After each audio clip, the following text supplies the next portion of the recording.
Welcome to the Explainer. We're jumping right into something literally every single one of us carries around all day, yet we rarely stop to actually question the mechanics behind it.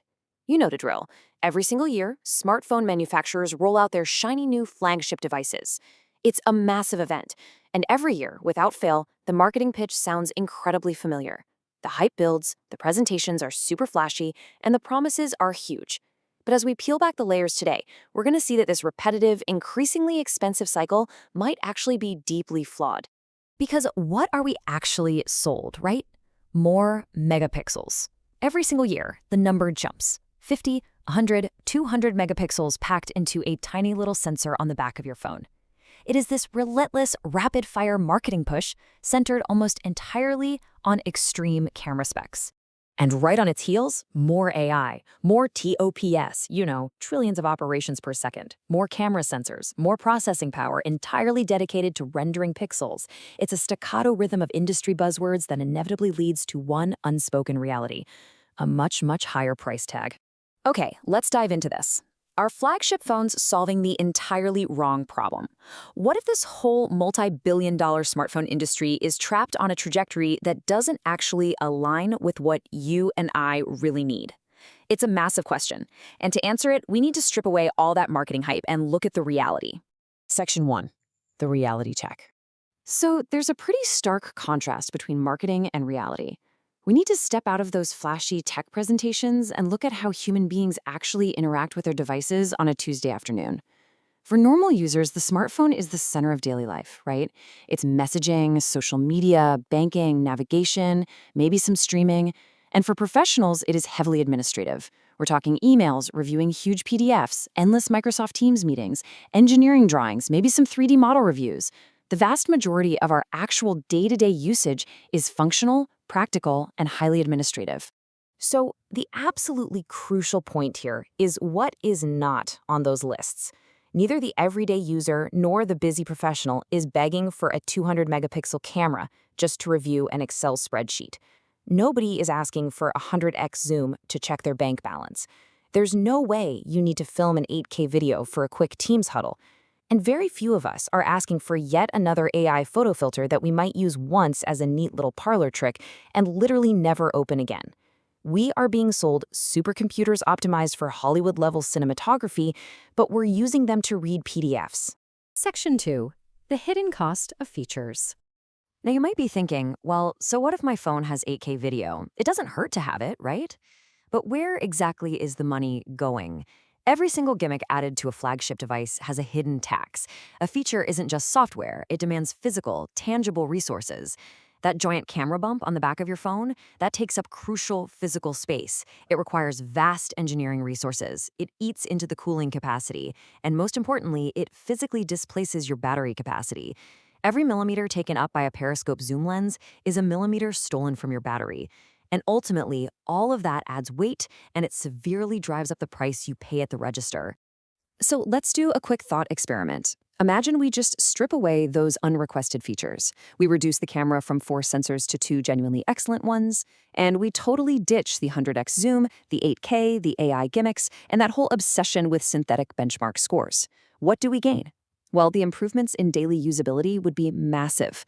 We're talking significantly increased battery capacity, more RAM so your apps don't constantly crash in the background, improved cooling, better durability, and fundamentally, lower prices. We're trading unused marketing tools for tangible, everyday utility. Section 3. Real-world value. When we take those savings from camera gimmicks and reinvest them back into the core architecture of the phone, this is what genuinely makes a professional's life easier. First up, a phone that simply opens large 50-page PDF files instantly without stuttering. Second, keeping multiple heavy Office documents open simultaneously without the phone aggressively closing them out. Third, staying perfectly cool to the touch during an hour-long video conference. And finally, the holy grail, a phone that survives an intense, full workday without you having to frantically search for a charger by 3 p.m. These are specific, practical improvements that actually matter.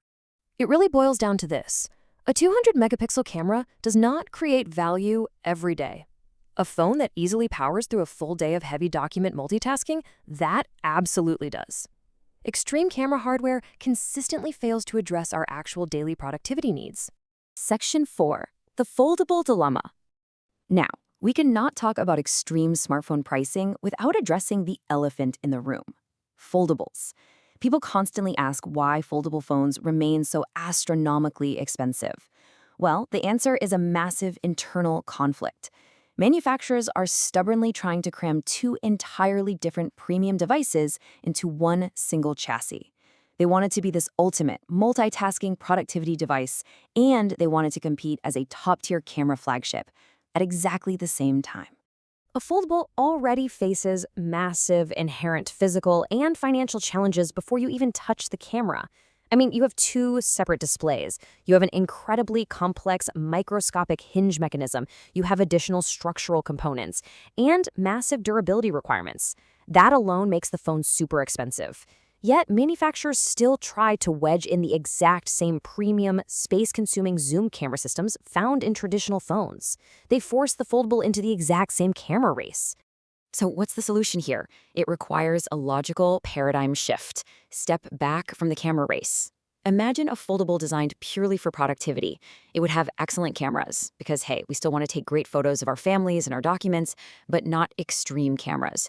No 100x periscope lenses.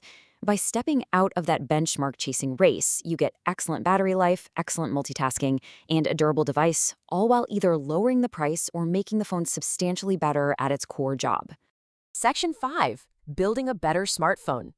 While manufacturers are completely distracted chasing synthetic benchmark numbers and 8K video, we are out here still dealing with fundamental, persistent issues.